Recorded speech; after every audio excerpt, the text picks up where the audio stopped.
a lot of people point to Andrew Tate and say, like, look at how lost young men are, that they are, sort of finding these guys who have these, arguably misogynistic belief systems, and they're sort of latching onto it because young men feel like they don't have, anybody who cares about them. They feel kind of lost in this world. Do you see yourself as kind of like an antidote to a lot of these problems that the modern man has? And do you consider yourself part of the manosphere? I've never heard the manosphere. You never heard manosphere? It's a bunch of men online. Yeah, talking about here's what I'll their say. Self-interest. I'm on podcasts, and half the time you don't even know this, but I feel like an idiot, and I'll tell you why. Because I'm in this primal vacuum, this primal bubble. I don't get the news. I don't consume content. Right. Where I don't leave my compounds. I have Liver King Ranch, Lake House, and Beach House. These are places I go. And then when people start talking about other people or policy or politics, I always say, listen, if you can take personal accountability and responsibility and you got your shit in order, now go get your house in order. And if you can get your house in order, go help your neighbor. And once you can help your neighbor, go help your community. And then we can sit down at dinner and then we can talk about whatever politic or policy or whatever. So people talk to me about people and like relationships going on in the news. I'm like, I really don't know. And I'll joke around and be like, hey, I don't know. That's an attack on my character. That's fucking strike one for you, man. But the truth is, I really don't know. Right. And what I actually know about Andrew Tate is so superficial, surface level. So what I'll say is this. There's nothing toxic about masculinity. I believe that men and women are not created equally. Right. I believe that we are complementary and we're complementary opposites of one another, right? This is why a man is called a man and a woman is called a woman, because we're complementary opposites, right? I believe that a man is purpose-built for physical strength, to fight, to protect, and to fight, to protect, and to provide, right? I believe that a woman is purpose-built for social and emotional strength, to nurture, to nourish, to caretake, and to compassion make, for her complementary opposite. From an intellectual and spiritual standpoint, I'm sure it's a level playing field. But we need one another as complementary opposites to express our highest and most dominant form holistically, right? So I don't know if you can assign whatever adjective you want to that, right?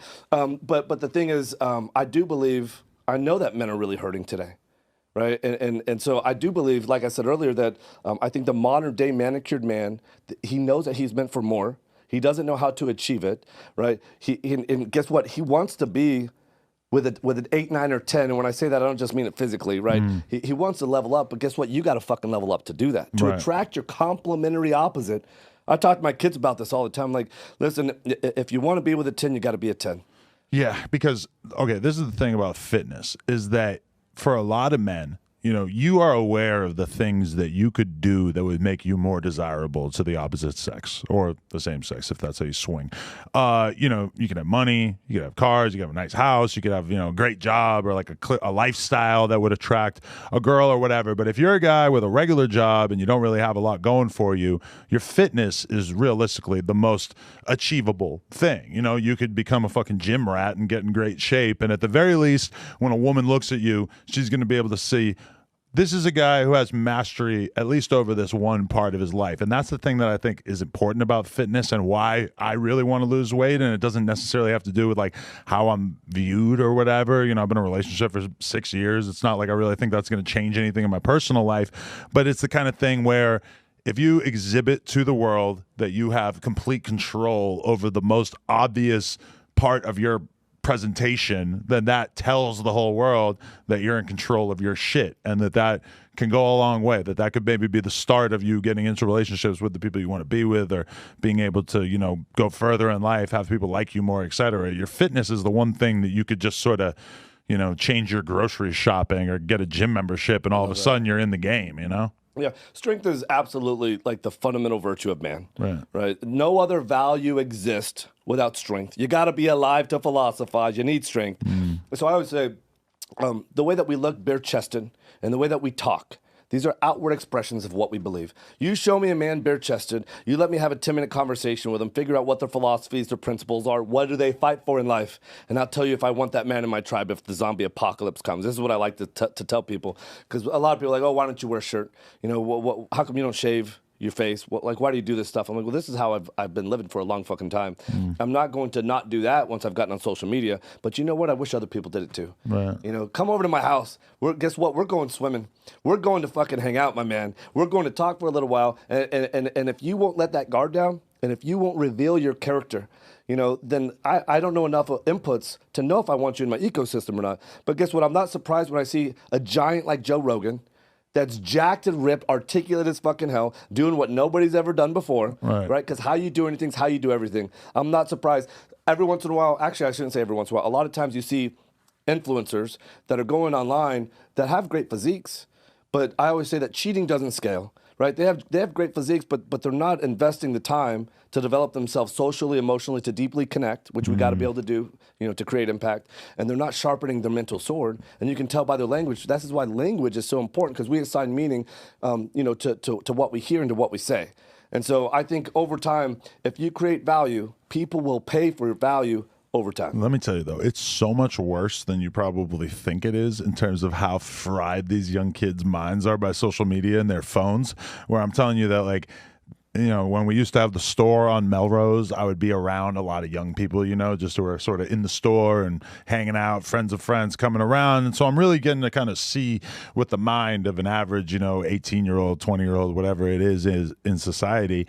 And so many of them just seem like they're so lacking in social skills because they're just so used to being able to be on their phone, and you'd see it manifest in weird ways where, you know, somebody'd be like lurking around like friend of a friend in the group, and then all of a sudden he's like tweeting some shit talk or like putting some shit on his Instagram story that night or some shit, and we're like, whoa, like this dude is so raised by the internet that he thinks that this is a normal way to communicate. And meanwhile, like, we're really being around people on a day-to-day basis and having to actually be able to thrive in this environment. You need a lot of, you know, social skills and a lot of street smarts. This is up to parents. You know, this is up to parents and role models. You know, I take my kids almost everywhere I go.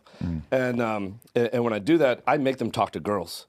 I don't remember the first time I did that, they literally couldn't talk. And I don't know if you remember when you first started doing that. I do too, and I was horrific. Terrifying. Okay, so, yeah. You know, and it wasn't until I had done it hundreds of times that it was okay, you know, and then it became my way of life. And then I remember when I met my wife, I was on a chairlift, and I saw a girl. And I was like, okay, I see a girl. This is what I do. I'm going to go take a rep. This is how I met my soulmate. Right. Because I take those reps because of the social interaction, because our ability to connect deeply. Right. And you get so much out of that. So I want to just make sure, you know, my kids also have that skill. I believe that you can learn that skill, but I see the same thing. I see this sort of really awkward interaction and how people are attempting to communicate today. Right. And there's this connection that's missing. And so again, this is one of my 9 ancestral tenets. I say, put down the goddamn phone and let's do this stuff real life in person. And guess what? The first several times it's going to be horrific, right? But I just tell my kids, hey, just to say, first say it with your body language. I tell them, say it with your body language. And I always say, listen, it's not even what you say, it's how you say it. People rarely remember what you ever said. They're going to remember how you made them feel. So what you need to do is go over there, and you already know your worth, value, and potential. You keep your shoulders back, you keep your chest up. Hey, how's it going? I look back on times where I did that in my life, like times where I, you know, just cold approached a girl at the coffee shop and sparked up a conversation and got her phone number.